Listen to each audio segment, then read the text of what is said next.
నమస్తే, welcome to టీటన్. గర్భిణీలు పౌష్టికాహారం తీసుకుని ఆరోగ్యంగా ఉంటేనే పుట్టబోయే బిడ్డలు ఆరోగ్యంగా ఉంటారు. అప్పుడే మన భావి భారతం ఆరోగ్యంగా ఎదుగుతుంది. ఇది ఎవరు కాదనలేని సత్యం. కానీ మన దేశంలో పరిస్థితి ఎందుకు పూర్తి భిన్నం. దేశంలో 15 నుంచి 49 ఏండ్లలోపు గర్భిణీల్లో సగానికన్నా ఎక్కువ మంది రక్తహీనతతో బాధపడుతున్నారని తాజా లెక్కలు చెబుతున్నాయి. ఇవేమో ప్రైవేటు సంస్థలు చెప్పిన లెక్కలనుకుంటే పప్పులో కాలేసినట్టే.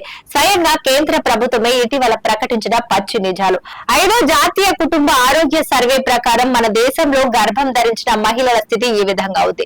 అంతేకాదు రాష్ట్రాల వారీగా రక్తహీనతతో బాధపడుతున్న గర్భిణీల శాతాన్ని కూడా ఈ నివేదిక బయటపెట్టింది. వీటిలో గుజరాత్, త్రిపుర వంటి బీజేపీ పాలిత రాష్ట్రాలే అగ్రభాగాన ఉండటం గమనార్హం. బీజేపీ అధికారంలోకి వచ్చిన తర్వాత దేశం నుంచి రక్తహీనత సమస్యను తరిమేస్తామంటూ 2018లో రక్తహీనత ముక్త్ భారత్ అనే విధానాన్ని ఎంతో గొప్పగా ప్రవేశపెట్టింది. ఇది అమల్లోకి వచ్చి 7 ఏళ్లు గడుస్తున్నా ఫలితాల్లో పెద్దగా తేడాలు కనిపించటం లేదని తాజా సర్వేలు చెప్తున్నాయి. జాతీయ కుటుంబ ఆరోగ్య సర్వే 5 ప్రకారం కూడా మహిళలు, కౌమార దశల్లో ఉన్న బాలికల్లో, గర్భిణీల్లో రక్తహీనత ఎక్కువగా ఉందని తేలింది. నిజానికి రక్తహీనత ముక్త్ భారత్ అన్న సంకల్పంతో మొత్తం 6 లక్ష్యాలతో నివారణ మార్గాలను కేంద్రం సూచించింది. ఆ మేరకు ఆహార విధానం, వైద్య చికిత్స, ఐరన్ లోపాన్ని నివారించటము, తీవ్రమైన రక్తహీనత ఉన్న గర్భిణీలను గుర్తించి వారికి తగిన చికిత్స అందించడం, దీనికోసం మెడికల్ ఆఫీసర్లకు, ఫ్రంట్ లైన్ వర్కర్లకు శిక్షణ ఇవ్వటం వంటి విధానాలను ఎంతో ఆర్భాటంగా తీసుకొచ్చింది. కానీ ఇవేమీ ఆచరణలో మాత్రం కనిపించటం లేదు. మన తెలుగు రాష్ట్రాల్లో కూడా రక్తహీనతతో బాధపడుతున్న గర్భిణీల సంఖ్య రోజు రోజుకు పెరుగుతూనే ఉంది. ఇక తెలంగాణలోనూ మహిళల్లో రక్తహీనత ఎక్కువగా ఉంటుందని అనేక లెక్కల సారాంశము. 15 నుండి 45 ఏళ్లు గల మహిళలు మన రాష్ట్రంలో 57.6% ఉండగా వీరిలో అత్యధిక శాతం పౌష్టికాహార లోపం వల్ల రక్తహీనతతో బాధపడుతున్నారని తేలింది. నిజానికి 2014-15తో పోల్చితే 2018-19లో సమస్య మరింత పెరిగింది.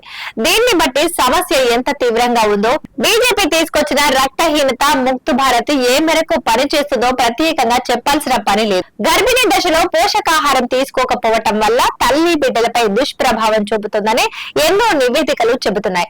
నాడీ సంబంధిత సమస్యలు, తక్కువ బరువు, నెలలు నిండకుండా పిల్లలు పుట్టడం, మృత శిశువు జన్మించటం వంటి సమస్యలకు గర్భిణీలు ఎదుర్కొంటున్న రక్తహీనతే ప్రధాన కారణం.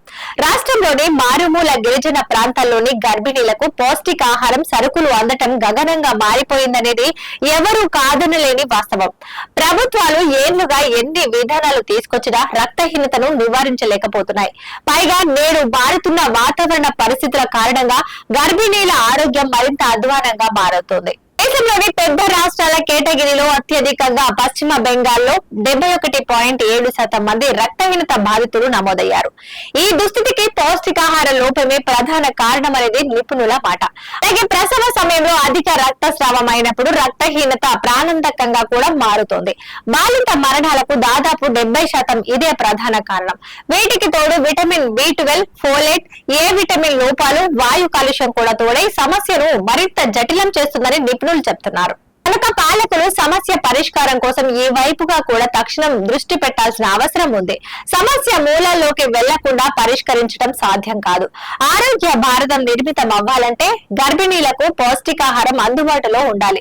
రక్తహీనతకు గురి కాకుండా వారు ఆరోగ్యంగా ఉండేలా చూడాలి. ఇది ప్రభుత్వాల కనీస బాధ్యత. దేశంలో మహిళల ఆరోగ్యాన్ని, భావి భారతాన్ని దృష్టిలో పెట్టుకుని ఇప్పటికైనా గర్భిణీల్లో రక్తహీనత సమస్యను పరిష్కరించాలి. అభివృద్ధిని ప్రజల అవసరాలు తీర్చడంలో వారి జీవన ప్రమాణాలను పెంపొందించే విధంగా చూడాలి. తాజా నివేదికలను దృష్టిలో పెట్టుకుని కేంద్ర, రాష్ట్ర ప్రభుత్వాలు చిత్తశుద్ధితో తక్షణ చర్యలు చేపట్టాలి. ఇది వంటి న్యూస్ చూస్తూనే ఉండండి టీటెన్.